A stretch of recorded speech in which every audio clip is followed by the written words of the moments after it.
सम्यक् वाणिपत्रे महात्मने ब्रह्मणे कुसुमान्यर्पे करोमि कुसुमांजलि।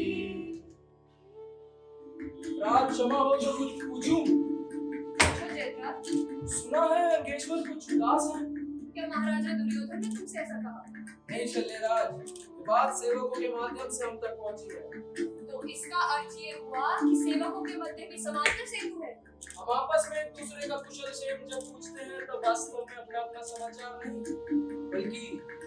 बल्कि अपने स्वामियों का समाचार। इसलिए शल्यराज, हमारा समाचार सेतु हमारे निजी नहीं, हमारे स्वामियों का है।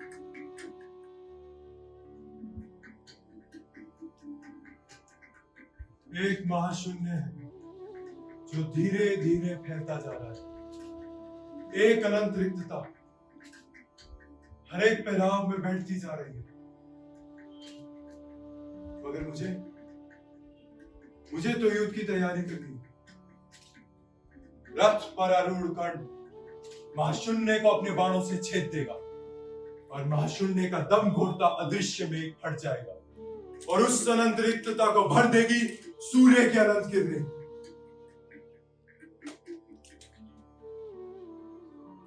ये सब एक भ्रम है। हाँ, भ्रम है जिसे मैं कर्ण तोड़ूंगा। ध्वनियां विलीन नहीं होगी, गंध डूबेगा नहीं, रस टूटेगा नहीं और स्वाद मरेगा नहीं। मेरे एकमात्र शत्रु पांडवों के हृदय विदारक चीख की ध्वनियां, उनके सड़ते हुए शरीर की दुर्गंध।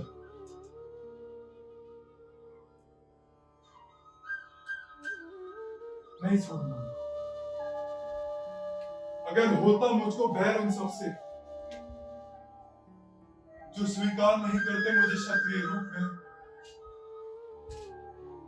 तो क्यों जाता मैं परशुराम के पास शस्त्र विद्या सीखने? क्यों बोलता झूठ में भृगुवंश के तू मुनिवर परशुराम से?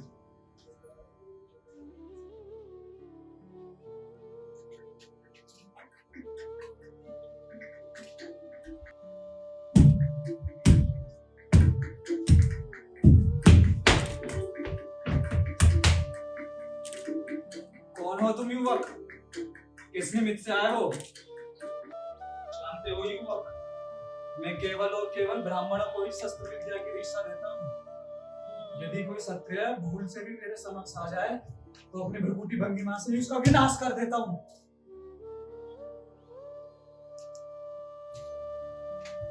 जानता हूँ मुनिवर, इसलिए तो आपके श्री चरणों में आया हूँ। मैं क्षत्रिय नहीं हूँ भगवान, मैं ब्राह्मण हूँ।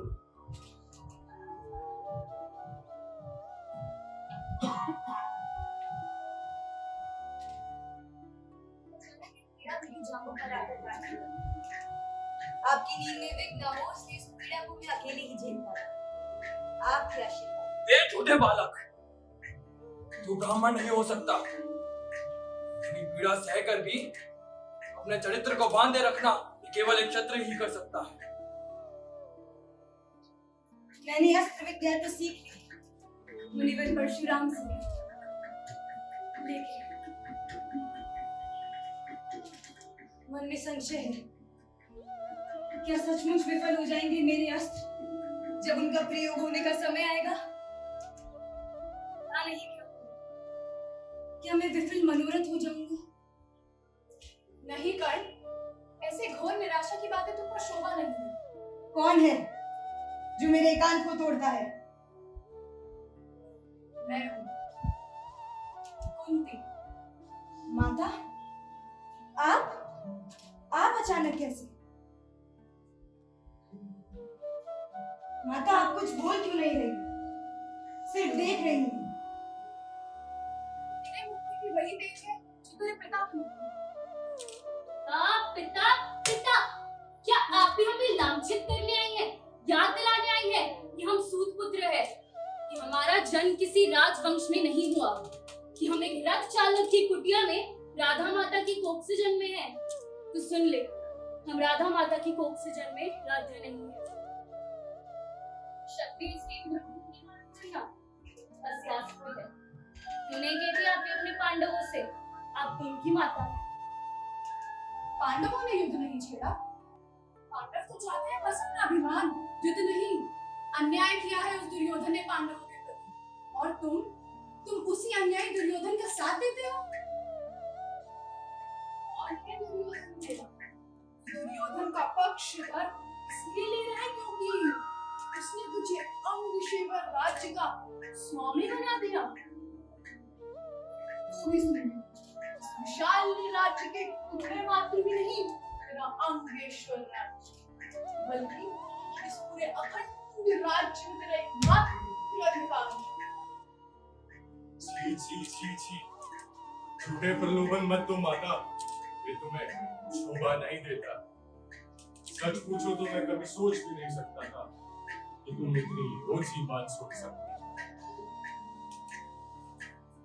तुम मुझे समूचे राज्य का प्रलोभन देकर उन पांडवों को पक्षधर बना लोगी। पांडवों का पक्षधर नहीं, तू स्वयं पांडव है। नहीं नहीं, तू नहीं है मेरी माँ, ना ही कभी थी और ना ही कभी होगी। तेरे लिए तो कुंवारेपन में जन्मा हुआ शिशु मर चुका है।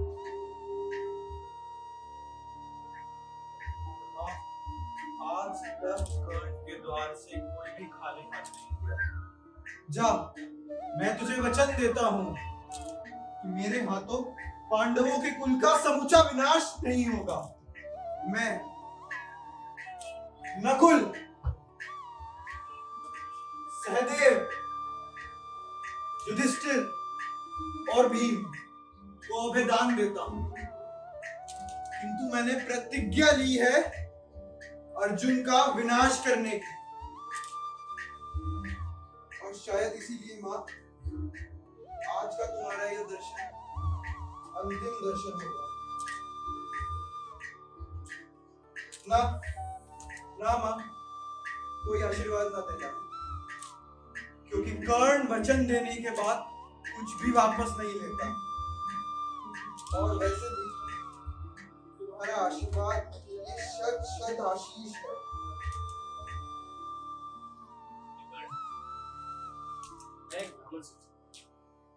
भिक्षा मांगने आया हूँ। भिक्षा मांगने। भगवान,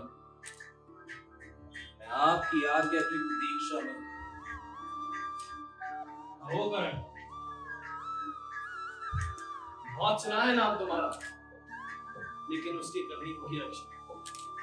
दे सकोगे दान मान जो आज मांगता हूँ भिक्षा?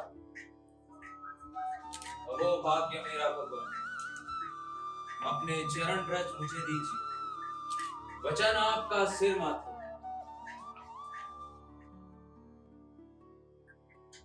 रोए हैं हजार, प्रभु हाँ, सोने के दो सींग, अवश्य। मारो तुम मटी। प्रभु ना,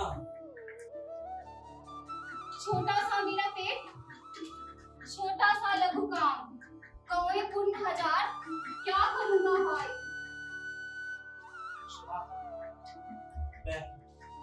मैं क्या करूंगा? मैं क्या करूं?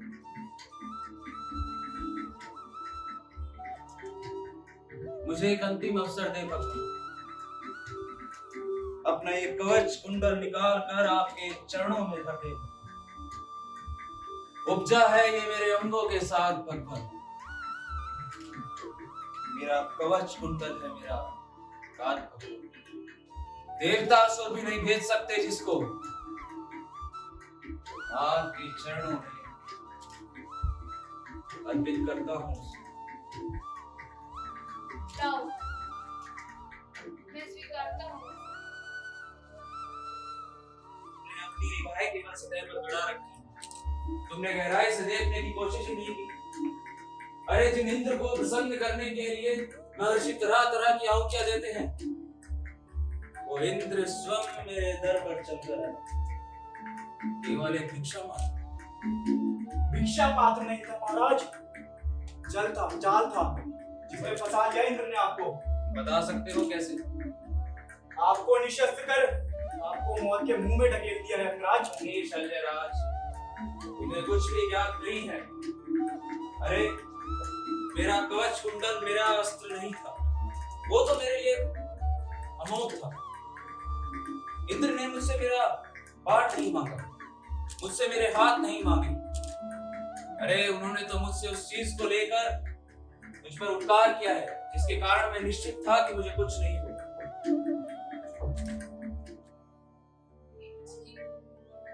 3000 सालों से भी ज्यादा जाति प्रथा का प्रचलित चला जा रहा है।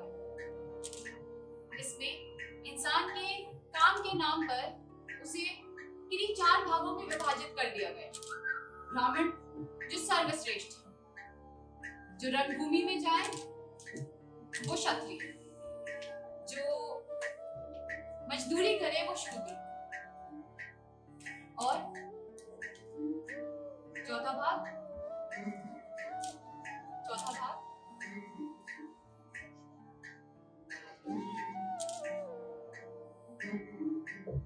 क्षत्रिय, ब्राह्मण, शूद्र, वैश्य जो व्यापार करे। इन्हीं लोगों का मानना ये भी है कि ब्रह्मा जी से ये चारों भाग आए हैं। ब्रह्मा जी के सर से ब्राह्मण, उनकी बाजुओं से क्षत्रिय, उनकी जांघों से वैश्य और उनके पंजों से शूद्र।